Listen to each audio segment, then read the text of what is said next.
கா போன் சரி கா போன் சரி. எதுக்கு அவளை அப்படி பண்ற? அவன் தங்கச்சி தானே. உனக்கு என்ன தெரியும்? எத்தனை பேர் சிப்ளிங்ஸ் இல்லாம தனியா கஷ்டப்படுறாங்க. அவ பிறந்ததுக்கு அப்புறமா எங்க அம்மா எல்லாரோட அட்டென்ஷன் இவளுக்கு மேலதான் போயிடுச்சு. நீ யாருமே கண்டுக்க மாட்டேங்கிறாங்க. அவளைதான் எப்பவுமே சாரா சாரான்றது. ஃபூல். ஏன் நீ குழந்தைய ஃபூல்ன்ற? உங்களுக்கு என்ன தெரியும்க்கா? பைபிள் என்ன சொல்லிருக்கு தெரியுமா?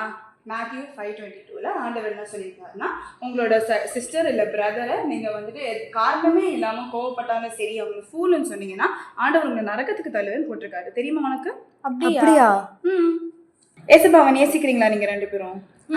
நேசிக்கிறோம். அது எப்படி உண்மையாகும்? ஆண்டவர் என்ன சொல்லியிருக்கா தெரியுமா? கூட பிறந்த சகோதரனே நேசிக்க முடியாது உன்னால, பார்க்க முடியாத ஆண்டவர் உன்னால நேசிப்பேன் நீ சொல்றது எப்படி உண்மையாகும்? ஆண்டவர் சொல்லியிருக்காரு. தெரியுமா உனக்கு? புரியுதுக்கா. சரி, சாரி, இனிமேல் நான் அந்த மாதிரி பண்ண மாட்டேன். இதே மாதிரி யங்ஸ்டர்ஸ் உங்கள் வீட்லேயும் எந்த மாதிரி பிரச்சனை இந்த மாதிரி இருந்ததுன்னா எங்களுக்கு அந்த கமெண்ட்ஸில் தெரிவிங்க, நாங்கள் உங்களுக்கு ஹெல்ப் பண்ணுறோம். Okay, happy siblings.